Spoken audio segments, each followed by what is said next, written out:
कुछ दुखदाई बात हम बताते हैं आपको। 1-1.5 साल पहले मैंने देखा हार्वर्ड यूनिवर्सिटी में पॉलिटिकल प्रोटेस्ट हो रहा है। वहां तो तब लोग स्टूडेंट्स प्रोटेस्ट करते थे ट्रंप के विरोध में, ये सब होता था। एक मैंने देखा कि कई प्रोटेस्ट हुए by Indian students against something in Indian government, कुछ सीए एनआरसी कुछ भी, देयर इन हार्वर्ड यूनिवर्सिटी। तो मैंने उन स्टूडेंट से बात किया, I spoke to them. You see, have you ever noticed किस इतने सारे देश से स्टूडेंट्स है वहां पर एट हार्वर्ड यूनिवर्सिटी? कभी देखा किसी देश के स्टूडेंट अपने देश के खिलाफ प्रोटेस्ट करते हैं इन इंटरनेशनल फील्ड? कभी नहीं।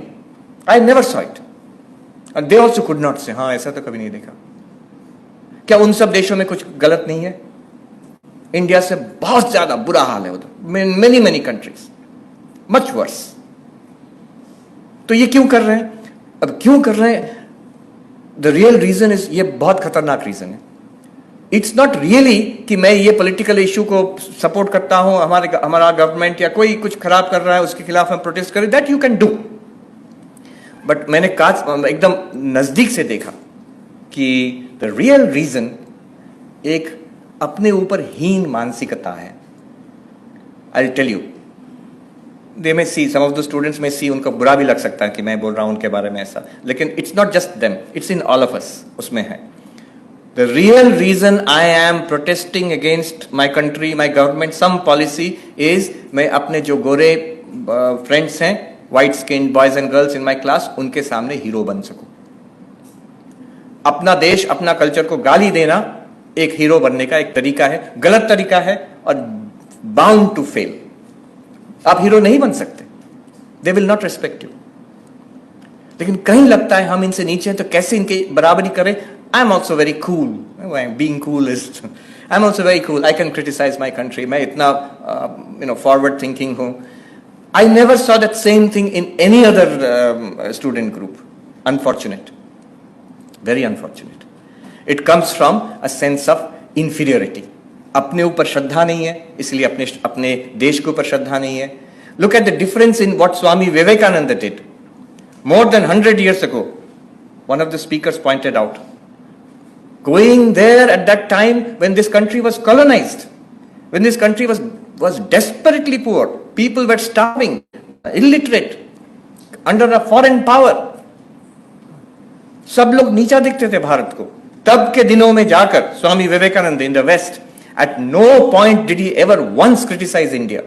Not only that, at every time when India was attacked, he defended India fully. He did not give 1 inch of ground.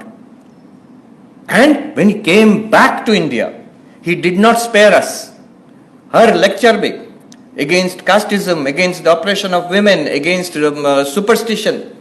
He hit us very hard. लेकिन उनका क्या था? आपको क्रिटिसाइज करेंगे आपके मुंह पर, आपके पीठ पीछे, आपको I will defend you till my death. This was the spirit of Vivekananda. In contrast to that, I am sorry to say, there are students की बात नहीं कर रहा हूं, they are young. There are any number of professors in American universities, अच्छी positions में हैं, our own intellectuals, Indians, who have made an industry out of criticizing India. और तो वहां गोरे लोग कंफ्यूज क्यों नहीं होंगे? ये इंडियन प्रोफेसर आके बोल रहे हैं कि इंडिया इतना बुरा है, तो students will be confused. So this is something that it comes from lack of shraddha. I don't have shraddha in myself, I cannot have shraddha in my culture. एक छोटा सा एग्जाम्पल देते हैं आपको। हम पढ़ रहे थे जब at the peak of the COVID, तो यहाँ का सरकार ने they had made an announcement that इतने बजे क्या वो शब्द, शंख बजेंगे, घंटा बजेंगे, बेल बजेंगे, तो ये सब for a few minutes every day to raise the morale of the people and what not. और तब मैं पढ़ रहा था, तब I was in New York. हमारे बुद्धिजीवी जो इधर हैं उस पर हंसी मजाक उड़ा रहा था, ये क्या गंवारपन है, असली काम करो, ये घंटा बजाने से थोड़ी कुछ घंटा होगा। And you know, I was so hurt by this because I was sitting in New York और हर दिन 6:30 बजे न्यूयॉर्क में, मैनहट्टन में घंटा बजाते थे, बर्तन बजाते थे, हॉर्न बजाते थे। New York mayor had told them every day at 6:30 PM, जब At that time, COVID infection was at its maximum in the world in New York. हर दिन, every day, at the peak, number of deaths in one city in New York was more than 1,000. अभी भी Hudson river के तट पर there are refrigerated बड़े बड़े trucks हैं, refrigerated trucks, उसमें क्या है? डेड बॉडीज हैं, कोई क्लेम नहीं किया है। हम लोग को कैसे पता चला? जो ट्रक के मालिक हैं बोले भाई अब तो हमारा ट्रक वापस करो, बॉडीज को जलाओ। At that time, New York mayor had said, अब now my feeling is people did not know this. हम जब बताए इंडियंस को, उनको पता नहीं था ऐसा, अच्छा ऐसा हुआ है। I can tell you with guarantee, वो सेम बुद्धिजीवी अगर उनको पता चलता कि न्यूयॉर्क में ऐसा होता है तब वो चुप हो जाते हैं।